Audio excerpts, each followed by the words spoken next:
Hi everyone, this is Archangeli. Welcome to my channel. Welcome back to old friends and a warm welcome to new friends. So today we are in my doll nook and we're going to be talking about some items that I recently received from Volks Japan. I actually received this stuff a little bit before Anime North, but life being the way life is, I haven't had a chance to open these things yet. So if you saw the last video I did about Volks outfit, it was about the Volks Strawberry Kimono Maiden set. Those three words in some order anyway. And I have another yukata today, as well as some sandals and accessories and some undergarments. So let's just have a look at them and see how they're constructed. You know, if they're going to be a stain risk. We will talk about the fit on Dollfie Dream as well as Smart Doll and just some general thoughts. So let's get to it. So here's everything as it came from Volks. They've bundled everything up nicely in a plastic bag. So let's just open this up and have a look at all the goodies. So first of all, we've got this piece of, well, it doesn't really look like much, but this is padding for yukata and kimono. And this is for basically everybody to fit Smart Doll, Dollfie Dreams, Super Dollfies. Next, we have these really little bloomers, and they basically fit everybody as well. Dollfie Dream, even the Dynamite, SD16, SD, but it doesn't fit the DDP, so it doesn't fit the Dollfie Dream Pretty. And then I also bought this really lovely bra and panty set. I just thought these were really cute. And to go with it, also this pretty blue baby doll. And it comes with this little heart-shaped cushion as well. So this will fit basically every Dollfie Dream and Smart Doll size.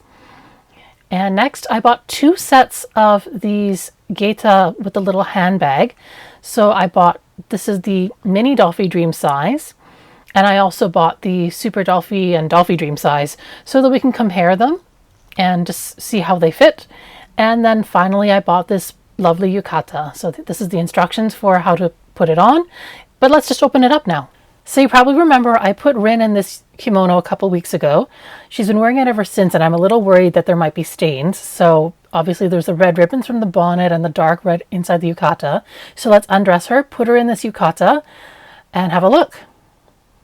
So here's Rin all stripped, and I'm just checking her arms, her legs, and the back of her neck. Everything looks good. So A+, that Volks Strawberry Kimono set did not leave any stains.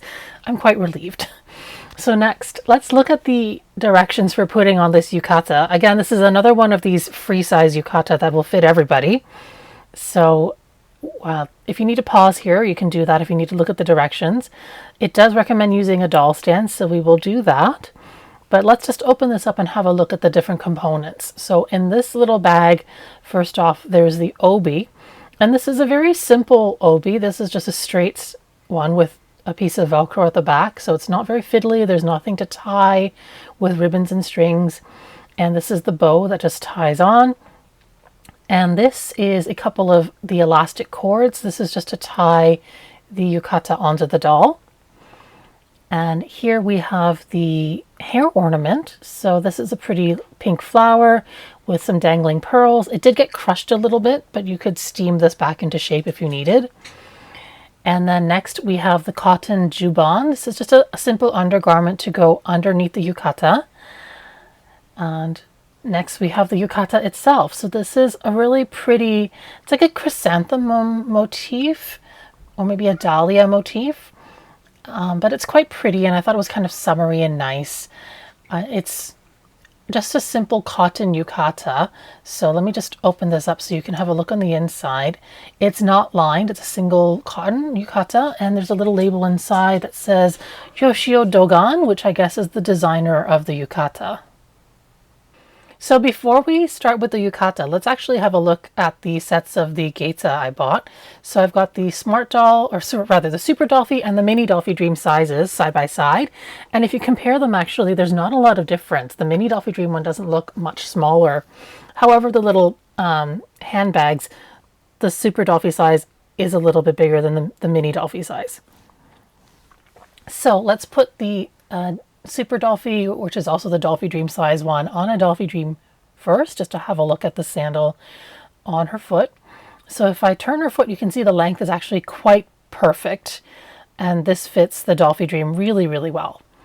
Next, let's put this on a Smart Doll just to compare, because Smart Dolls do have narrower feet So I'm just curious how this will fit. So we'll put this Geta on her. And actually, this fits pretty well. If I turn her foot, you can see it's a little wide, but you can, you know, disguise that with a white sock or something like that. But the length is actually quite perfect.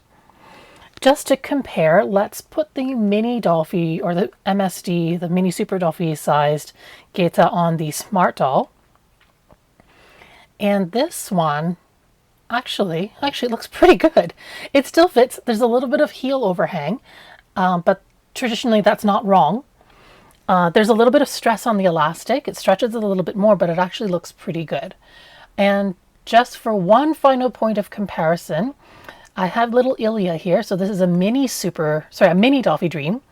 And let's just put the MSD size sandal on her as well and see how it looks.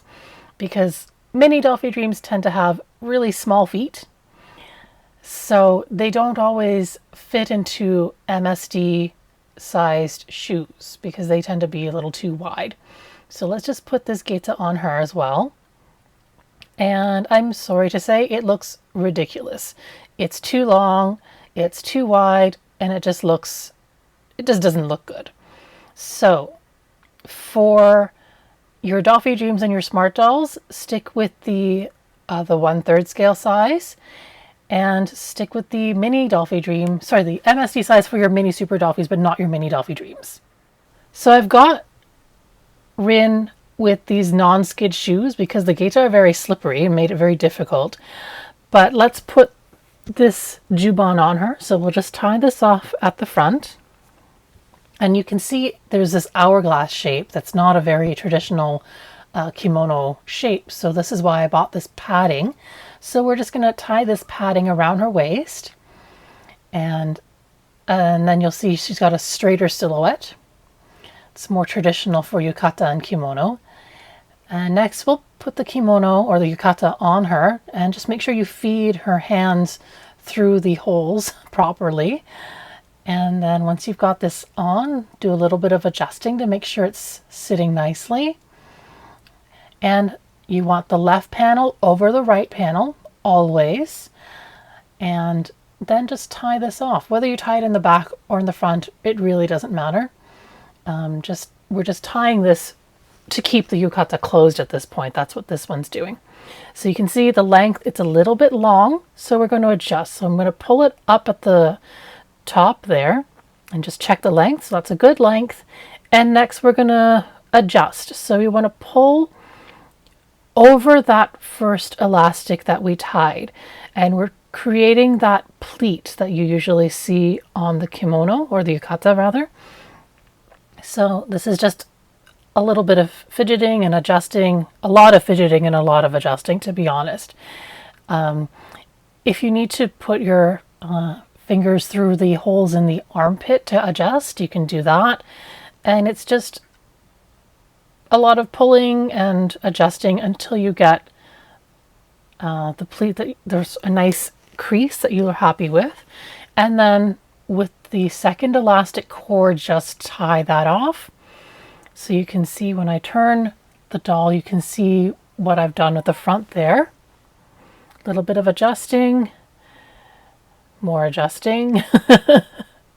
This is really just a lot of fiddling and adjusting, okay? It's an exercise in patience, maybe a bit of an exercise in frustration as well. And then when you're happy with it,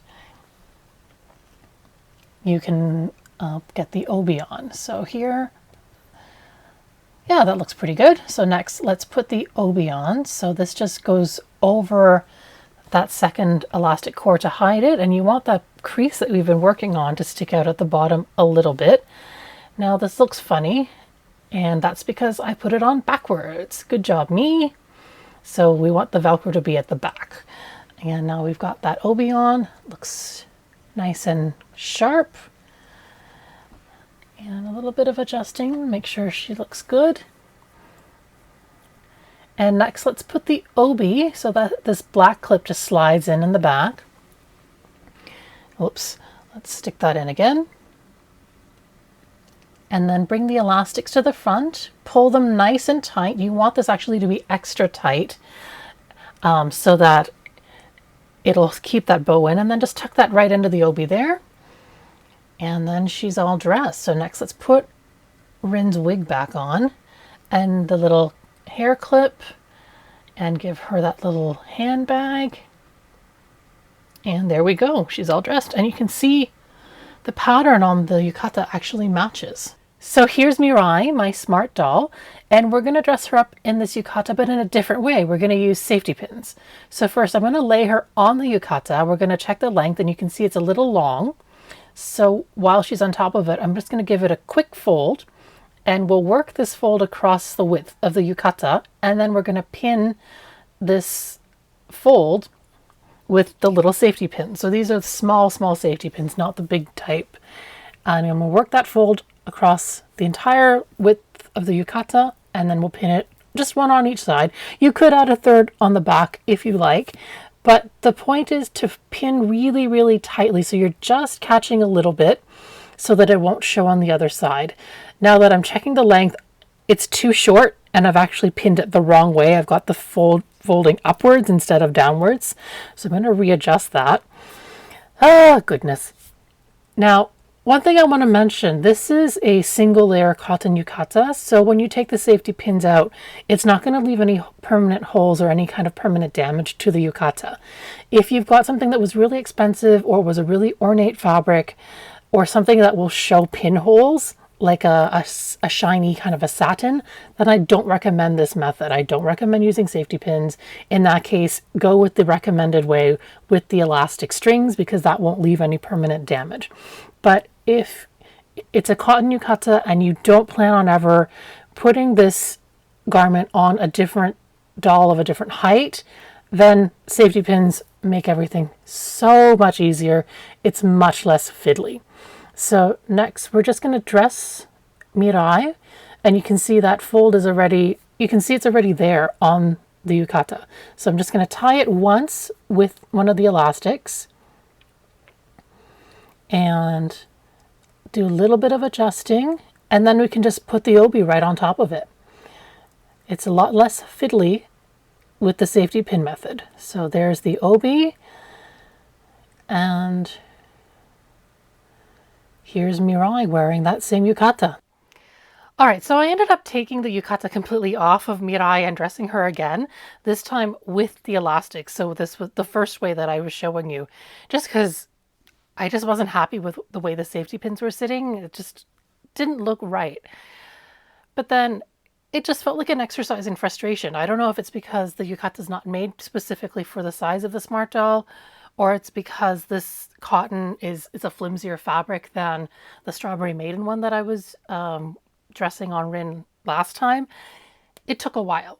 Not gonna lie, it took almost 40 minutes, and it was just frustrating, a lot of fidgeting, a lot of adjusting. I'm finally content with this. I am not happy, but I'm okay with the way it turned out. So this yukata, it does fit smart dolls and Dollfie Dreams, and it is really pretty actually. And for what it is, like, it comes with the obi, it comes with the juban. It's actually not a bad, it's not a bad deal. It's not a bad bundle, and it has a little hair accessory as well. The only things that I added were the waist padding, and obviously the shoes and the little handbag did not come with the yukata either. But this is a really nice yukata if anyone is looking for something that's like a nice summery look. Moving on to this cute little lingerie set that I've put on Rin.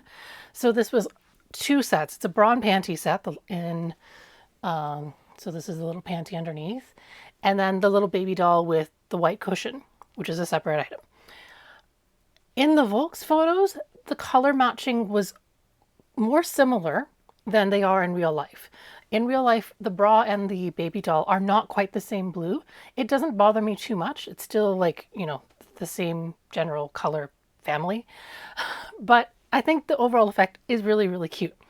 The quality control on the cushion leaves something to be desired. It's not a perfect heart shaped. It's like this awkwardly lopsided potato thing. So this is not the greatest. But I think it's really cute. I like the overall effect, which is why I bought these items. And I'm pretty pleased with them. The quality of the bra and the panty set is really nice. The baby doll has a really pretty lace up detail on the back that I never noticed in any of the images. The only thing that I actually don't like on the baby doll is the ribbon that they use to lace up in the front. I feel like it's kind of like a cheap, it just doesn't feel very nice. But anyways, that's just me being nitpicky. Overall, I'm really happy with these items that I purchased from Volks. I hope you enjoyed this little outfit review and dress up time. Thanks so much for joining me. I hope to see you next time and have a great day.